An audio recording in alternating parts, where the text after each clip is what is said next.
લોકમત ન્યૂઝમાં આપનું સ્વાગત છે। વડોદરા શહેરમાં વિકાસના મોટા દાવાઓ વચ્ચે આજે પણ અનેક વિસ્તારોમાં લોકો પ્રાથમિક જરૂરિયાત એવા પાણી માટે વલખા મારી રહ્યા છે। બ્રિજ, પેવર બ્લોક, બાકડા અને સ્માર્ટ સિટી જેવી યોજનાઓની વાતો વચ્ચે પૂર્વ વિસ્તારમાં પાણીની સમસ્યા દિવસે ને દિવસે વધુ ગંભીર બનતી જઈ રહી છે।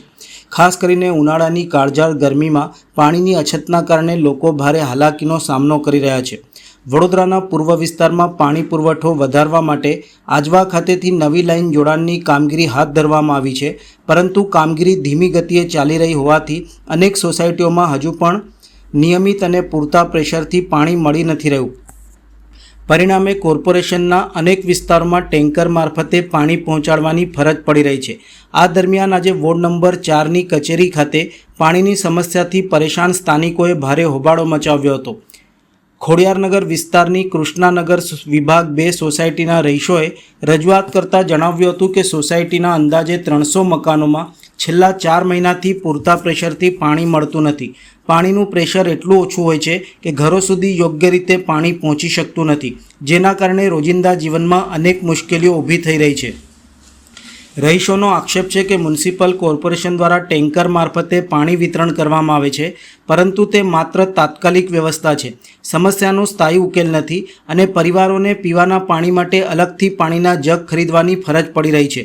એક તરફ સતત વધતી મોંઘવારી અને બીજી તરફ પાણી જેવી મૂળભૂત જરૂરિયાત માટે વધારાનો ખર્ચ લોકો માટે આર્થિક બોજ બની રહ્યો છે। સ્થાનિકોના જણાવ્યા મુજબ અગાઉ પણ અનેક વખત વોર્ડ કચેરીમાં રજૂઆતો કરવામાં આવી હતી, તેમ છતાં આજ દિન સુધી કોઈ નક્કર કાર્યવાહી કરવામાં આવી નથી। ઉચ્ચ અધિકારીઓની લોકોની ફરિયાદોને ગંભીરતાથી ન લેતા હોવાનું પણ રહીશોએ આક્ષેપ કર્યા હતા। જો ટૂંક સમયમાં સમસ્યાનો ઉકેલ નહીં આવે તો મ્યુનિસિપલ કમિશનરને રજૂઆત સાથે વધુ ઉગ્ર આંદોલનની ચીમકી પણ સ્થાનિકોએ ઉચ્ચારી હતી। સ્થાનિકોએ પોતાની વ્યથા મીડિયા સમક્ષ વ્યક્ત કરી તંત્ર સામે રોષ વ્યક્ત કર્યો હતો। કૃષ્ણનગર 2 માંથી આવ્યા છે સાહેબ। આજે 4-5 મહિનાથી પાણીની પ્રોબ્લેમ છે। અમે કેટલી કમ્પ્લેન રાખી પણ કોઈ અહીંયા કોઈ સાંભળવા જેવું સાહેબ નથી। આજે કેટલા દાડાથી અમે આવ્યા છે પણ સાહેબ લોકો કોઈ મળતા બી નથી અહીંયા કોઈ। આજે તમે બી જોઈ શકો છો કે અંદર કોઈ સાહેબ નથી બેઠેલું। આજે 4 મહિનાથી પાણીની પ્રોબ્લેમ છે, કોઈ પાણીની કોઈ નિકાલ આવતો નથી। કેટલા સાહેબોને મળ્યા, ફોન કરે, ફોન નહીં ઉચકતા સાહેબો લોકો। આગળ અમે શું કરીએ? આજે કઈ જગ્યાએ આવ્યા છો તમે? અમે વોર્ડ નંબર 4માં આવ્યા છે। તો શું જોવા મળ્યું? કોઈ સાહેબો બેસા નથી। આવીને એક સાહેબ બેસે એ બી આવીને જતા રહ્યા, તમે કરીશું ફોન કર્યા પણ ફોન બી કશું ઉપાડતા નહીં, કશું કરવાનું નહીં। કેટલા સમયથી આવા ધક્કા ખાવ છો તમે? અમે આજે 3-4 મહિનાથી ધક્કા જ ખાઈએ છીએ। ગયા વર્ષે બી એવું પ્રોબ્લેમ હતું પણ પાણી આવી ગયું, પણ આ વર્ષે તો કશું જ નિકાલ નથી આવતું। ને હમણાં 25 તારીખે વોટિંગ હતી ત્યારે બધા આવ્યા હતા કે પાણી આવશે, તો 2 દિવસ પાણી આવ્યું, પછી ત્રીજા દિવસે પાછું બંધ થઈ ગયું। હવે કોઈ જોવા નથી।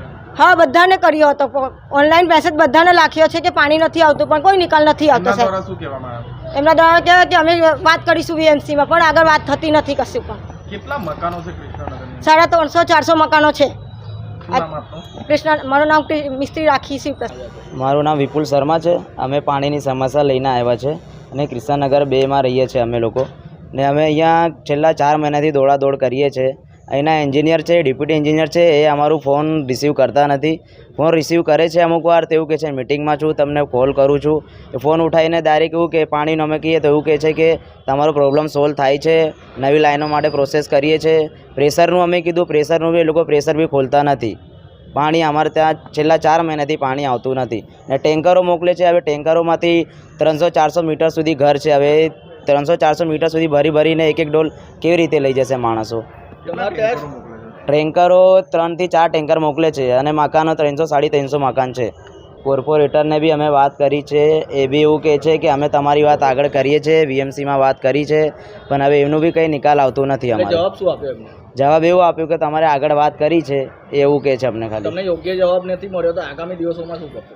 આગામી દિવસો અમે આ જ કરશું, નહીં તો VMC કમિશનર છે અરુણ મહેશ બાબુ, એમને કોન્ટેક્ટ કરશું।